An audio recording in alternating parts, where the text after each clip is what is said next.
Atenção! Começa agora uma teleaula de História do Ensino Médio. Você vai assistir a teleaula de número 42. Bons estudos!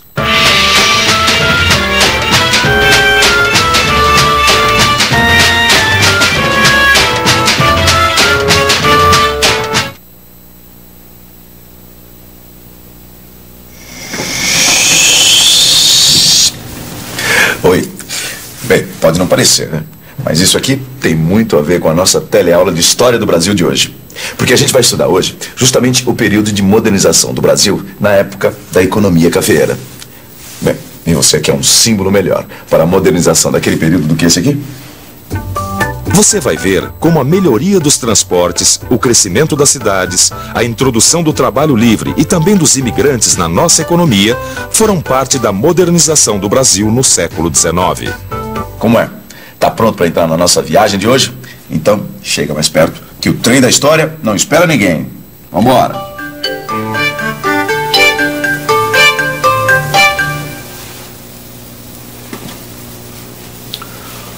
Ô Vicente. Oi? Onda Verde? Onda Verde. Que livro é esse? É sobre ecologia? Não. Esse livro interessa pra gente como relato histórico. Ó, presta atenção nesse pedaço, olha que bonito. A Onda Verde nasceu humilde nas terras fluminenses. Tomou vulto e desbordou para São Paulo. Bonito, né? Onda Verde em São Paulo? Vicente, peraí. Ó, aqui, ó. Conta essa história. Continua ouvindo. Aí começa o mestre Café a perceber que estava em casa. Sim. A região era toda um mataréu virgem de majestosa beleza. Não é bonito? Por isso que a Onda Verde significa a invasão do café no interior de São Paulo? Exatamente. O Monteiro Lobato, o autor aqui, ele disse que o café encontrou o lugar ideal para crescer aqui em São Paulo.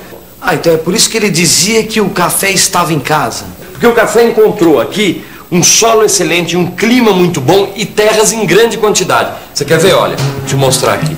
A produção de café estava concentrada aqui, ó, no Vale do Paraíba, entre São Paulo e Rio de Janeiro. Certo. E aí começou a avançar para o interior, entendeu? Foi alcançando a região central e a região oeste do estado de São Paulo. Com esse crescimento em direção à região oeste, como ficou a produção do café no Vale do Paraíba? Não, o Vale do Paraíba continuou produzindo durante um tempo, até o final do século, mas aí começou a declinar. Por que, Vicente? Porque os produtores não apostaram na modernização, entendeu? Eles não conseguiram introduzir nas suas lavouras de café a nova mão de obra. Porque não conseguiram introduzir o trabalho livre, não é isso? A tentativa de criar colônias de imigrantes no estado do Rio de Janeiro não deu muito certo. Na verdade, os barões do café do Vale do Paraíba, eles desconfiavam um pouco dessa nova mão de obra livre, do trabalho com os imigrantes.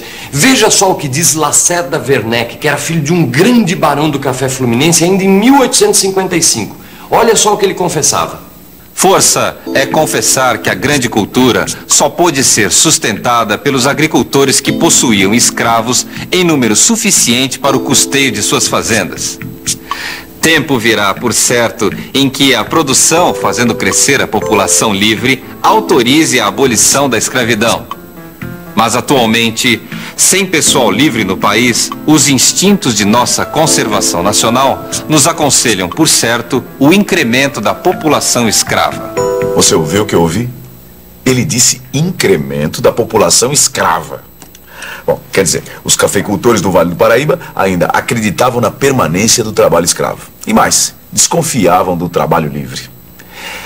Mas olha, além da questão da mão de obra, o principal obstáculo para o café no Vale do Paraíba era a ausência de grandes extensões de terra. O café era uma cultura extensiva e o Vale do Paraíba tinha limitações geográficas para sua expansão, ao contrário do que acontecia no Oeste Paulista. No Oeste Paulista, a terra era o que não faltava para produzir café. Tanto assim que as matas do interior todo iam sendo derrubadas e mais fazendas de café iam sendo formadas. Eram tantos os novos cafezais que começou a acontecer a falta de braços para trabalhar nas lavouras. Por causa dessa falta de braços, é que a tecnologia foi sendo introduzida nas fazendas de café de São Paulo. Na década de 1880, o café já era transportado, pilado, descortiçado, escolhido, brunido, ensacado e pesado mecanicamente.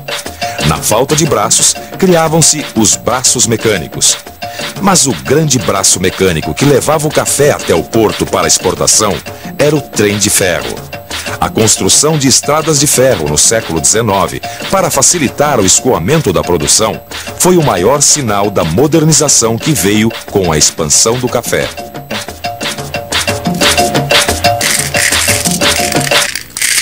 Pois é. Veja só, o café de fato foi o grande responsável pela construção de estradas de ferro importantes, como a Dom Pedro II, no Vale do Paraíba, e ainda a Santos Jundiaí, a Paulista, a Mogiana, a Sorocabana, e aí outras tantas novas ferrovias que aparecem em São Paulo.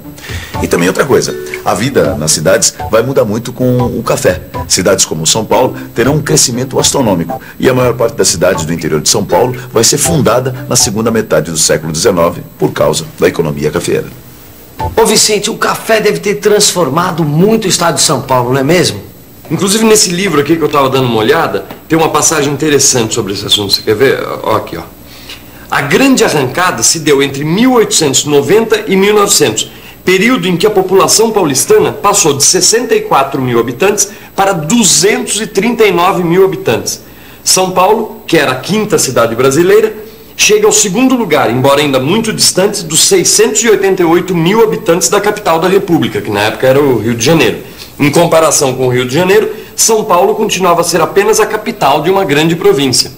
E o Rio de Janeiro deve ter se modificado muito nesse período, né, Vicente? Pois é, e uma série de melhoramentos urbanos foi feito na cidade justamente nessa época.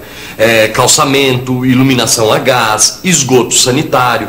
Inclusive, a maioria desses serviços eram feitos por empresas estrangeiras.